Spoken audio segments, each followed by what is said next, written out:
Assalamualaikum warahmatullahi wabarakatuh. Perkenalkan, nama saya Quratul Ayun, kelas 4C. Di sini saya akan menjawab ujian akhir semester, jawaban ujian akhir semester mata kuliah Kapita Selekta Pendidikan dan dosen Bapak Ahmad Rosidi MPDI.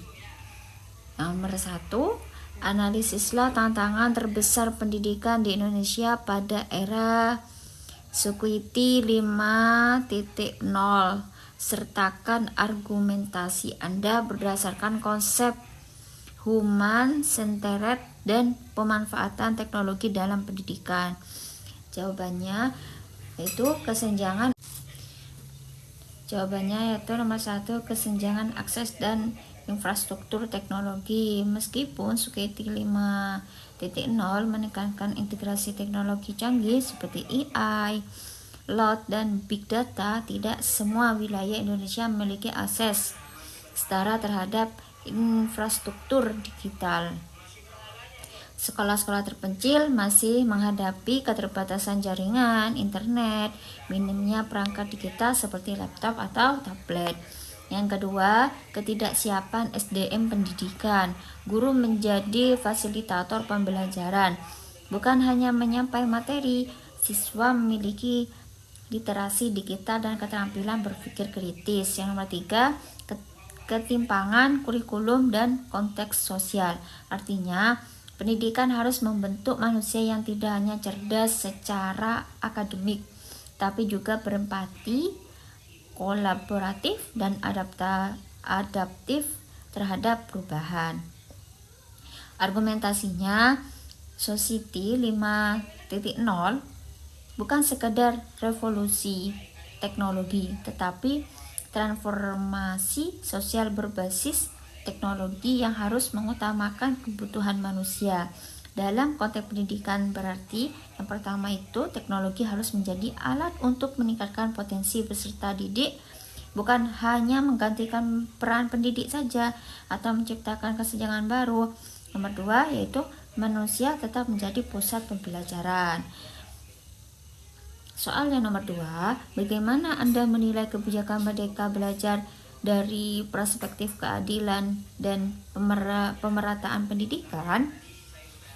Yaitu perspektif keadilan dan pemerataan pendidikan, kebijakan Merdeka Belajar yang dicetus oleh Kemendikbudristek bertujuan untuk memberikan otonomi kepada sekolah, guru, dan peserta didik agar pembelajaran itu lebih bermakna, kontekstual, dan sesuai kebutuhan lokal.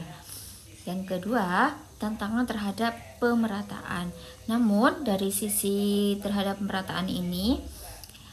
pemerataan kebijakan ini masih menemui kendala besar, yaitu kesenjangan akses teknologi dan SDM, implementasi kurikulum merdeka yang tidak seragam, seperti itu. Lalu berikan contoh konkret dari implementasi di lapangan dan refleksikan keefektifannya, yaitu contohnya seperti SMA negeri di Yogyakarta misalnya. Di sini SMA negeri ini berhasil mengembangkan pembelajaran berbasis proyek yang melibatkan masyarakat seperti program ekobrik dari sampah plastik. Yang kedua, contohnya dari SD di Nusa Tenggara Timur atau disebut dengan NTT. Di sini guru itu masih mengajar dengan metode tradisional karena belum familiar dengan kurikulum merdeka, karena minimnya pelatihan dan fasilitas. Meskipun kebijakan sudah berlaku, kemudian refleksinya itu atas keefektifan Merdeka Belajar itu efektif jika didukung infrastruktur, pelatihan, dan pendampingan intensif. Berpotensi besar memperkuat keadilan pendidikan, tapi saat ini masih lebih kuat di tataran wacana daripada pemetaan implementasi. Kemudian soal yang nomor 3, perubahan kurikulum selalu menjadi isu krusial dalam pendidikan. Menurut Anda, apakah kurikulum Merdeka mampu menjawab kebutuhan pendidikan abad 21? Ya, jawabannya ya. Kurikulum Merdeka memiliki potensi besar untuk menjawab kebutuhan pendidikan abad ke-21, asal diimplementasikan secara konsisten dan didukung oleh ekosistem pendidikan yang memadai. Coba jelaskan dengan membandingkan dengan kurikulum sebelumnya. Yang pertama itu kebutuhan pendidikan abad ke-21, berpikir kritis dan pemecah masalah. Kedua, kreativitas dan inovasi. Ketiga, kolaborasi dan komunikasi global dan kewarganegaraan. Kemudian yang nomor 2 itu perbandingan kurikulum Merdeka vs kurikulum aspek. Kurikulum 2013. Pendekatannya itu kompetensi dasar dan tematik. Kurikulumnya itu terpusat cenderung. Penilaiannya itu fokus pada penilaian kognitif dan efektif secara administrasi.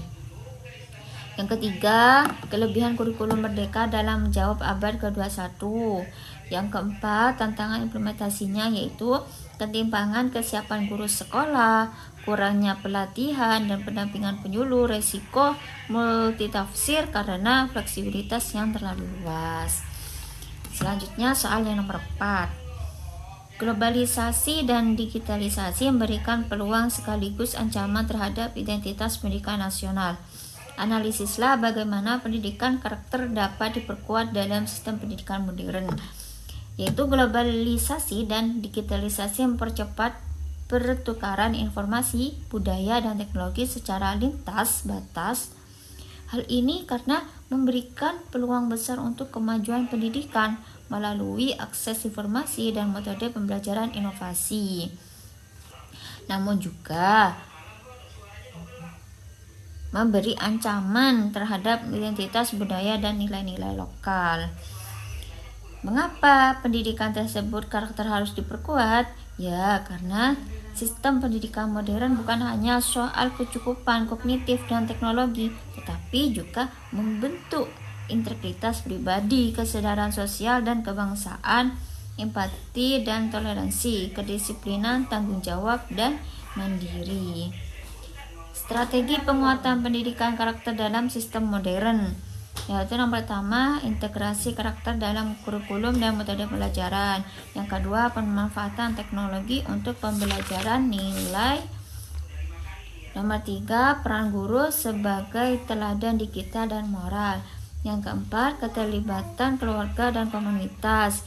Yang kelima, literasi digital dan kritis. Soal yang nomor 5 terakhir, pilih salah satu aktual pendidikan, misalnya pendidikan inklusif, ketimpangan akses, dan lain-lain. Lalu lakukan analisa mendapat terhadap akar masalah dan tawarkan solusi konkret berbasis pendekatan pedagogis. Jawabannya yang kelima, yang A, akar masalah.